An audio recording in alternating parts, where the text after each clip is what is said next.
جی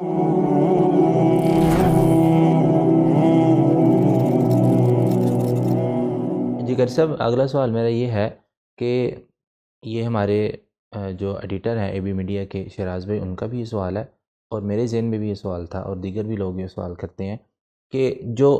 ایک تو جو جنات مسلمان ہیں ان کا علاج تو قرآن سے کیا جا سکتا ہے، یعنی کہ قرآنی آیت پڑھیں گے تو ان پر اثر ہوگا۔ جو غیر مسلم جن ہوتے ہیں، جس طرح جنوں کے اندر بھی کیٹیگریز ہیں، جو غیر مسلم جن ہیں ان پر قرآن کس طرح اثر کرے گا؟ وہ تو قرآن کو ماننے والے نہیں ہیں۔ بسم اللہ الرحمن الرحیم۔ بہت شکریہ بکر بھائی، بالکل یہ سوال لوگ ہم سے کرتے رہتے ہیں۔ تو یہ یاد رکھیے، سب سے پہلے سوال یہ ہے کہ غیر مسلم جنات پر قرآن کیسے اثر کرتا ہے؟ جی جی، غیر مسلم جنات ہیں، وہ مخلوق کس کی ہے؟ اللہ رب العزت۔ وَخَلَقَ الْجَانَّ مِن مَارِجٍ مِّن نَار، ان کو پیدا فرمانے والی ذات اللہ رب العزت کی ذات ہے۔ یہ بات تو جنات کی ایک طرف رہ گئی، یہ قرآن وہ ہے، فرمایا لو انزلنا هذا القرآن على جبل لرأيته خاشعا متصدعا من خشیۃ اللہ، کہ یہ قرآن اگر پہاڑوں پر نازل کیا جاتا تو پہاڑ بھی ریزہ ریزہ ہو جاتے۔ یہ قرآن ہے، پہاڑ اللہ کی مخلوق ہے، جنات اللہ کی مخلوق ہے، کائنات بنانے والی ذات اللہ رب العزت کی ذات ہے۔ یہ ہم جنات کی بات کر رہے ہیں۔ اور ویسے بھی جب ہم کسی مریض کے اوپر رقیہ کرتے ہیں تو اصل میں اگر وہ آسیب زدہ شخص ہے تو ہم وہ جو جنات کے وجود میں ہوتے ہیں انہیں ہم دعوت اسلام دیتے ہیں۔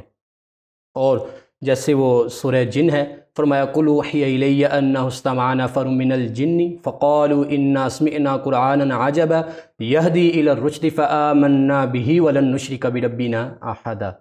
کہ جنات کی ایک قوم نے، جنات کی ایک جماعت نے آپ صلی اللہ علیہ وآلہ وسلم سے قرآن سنا اور تعجب میں چلے گئے کہ یہ کیسا قرآن ہے جو راہ راست کی طرف رہنمائی کر رہا ہے، اور وہ دائرہ اسلام میں داخل ہو گئے۔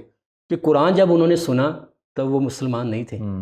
لیکن قرآن سننے کے بعد ان کی زندگی بدل گئی، انسانوں کی جیسے زندگی بدل جاتی ہے ایسے ہی وہ جنات کی زندگی بھی بدلی، اور وہ اپنے شرک سے توبہ کرتے ہوئے، اپنے کفریہ جو معاملات تھے ان سے توبہ طائب ہوتے ہوئے وہ دائرہ اسلام میں داخل ہو گئے۔ اسی طرح جب غیر مسلم جنات بھی کسی کے وجود میں ہوں تو ہم جب رقیہ کرتے ہیں ساتھ ہم انہیں دعوت اسلام دیتے ہیں کہ دائرہ اسلام میں داخل ہو جائیں۔ اور ثم الحمدللہ اس وقت بے شمار جنات کو کلمہ پڑھا کر اب تک مسلمان کر چکے ہوئے ہیں، یہ اللہ کی رحمت خاص کے ساتھ ہے۔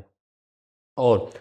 قرآن و حدیث سے بھی ہمیں یہ ثبوت ملتے ہیں، جیسے میں سورہ جن کا ذکر کیا ہے، اسی طرح جیسے وہ بخاری شریف کی مشہور حدیث ہے ابو سعید خدری رضی اللہ تعالیٰ عنہ سے، کہ وہ جب وہ قبیلے کے سردار کو سانپ نے ڈسا تو وہ تکلیف میں تھا، تو انہوں نے بلایا کہ کوئی ان لوگوں میں سے جو صحابہ کرام کی جماعت تھی ان میں کوئی جھاڑ پھونک جانتا ہو، کوئی دم جانتا ہو تو آگے ہمارے سردار پہ دم کرے۔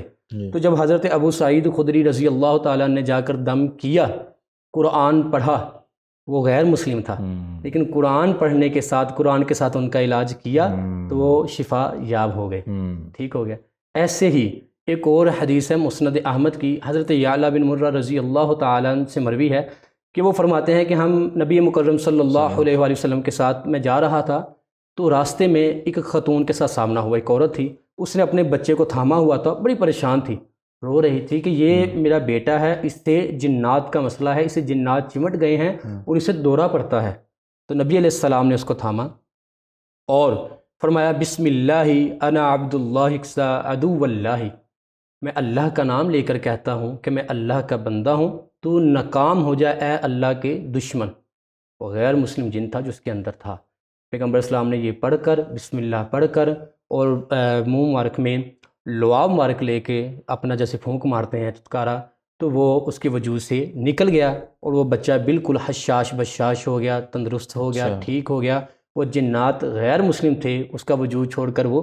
چلے گئے۔ اسی طرح یہ قرآن ہے، یہ کوئی عام کتاب تو نہیں ہے نا جی، یہ اللہ رب العزت کا کلام ہے۔ یہ ہم نے آپس میں کہتے ہیں جی فلاں کافر ہے، فلاں فلاں ہے، فلاں کوئی غیر مذہب ہے،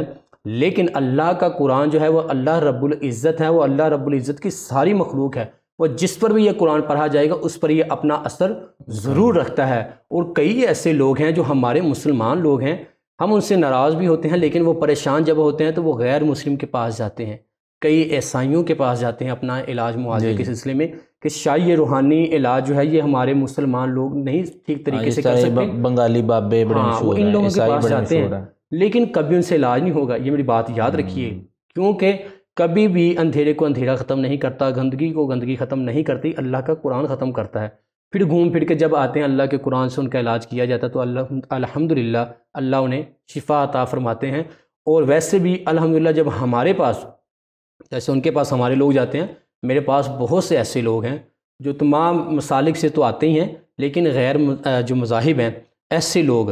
ہمارے پاس آ چکے ہوئے ہیں۔ ہم نے اللہ رب العزت کا قرآن ان پر پڑھا ہے، اور اگر وہ کسی بیماری میں مبتلا تھے تو اللہ نے اس قرآن کی برکت سے انہیں تندرستی عطا فرمائی، اور ساتھ ہم انہیں دین اسلام کی طرف بھی ان کی رہنمائی کرتے رہتے ہیں۔ تو یہ قرآن کوئی معمولی کتاب نہیں ہے، یہ کوئی قرآن عام کلام نہیں ہے، یہ بڑا اثر و رسوخ رکھنے والا کلام ہے، کیونکہ یہ رب العزت کا کلام ہے، اسے معمولی نہ جانا جائے۔ جی بہت شکریہ قاری صاحب۔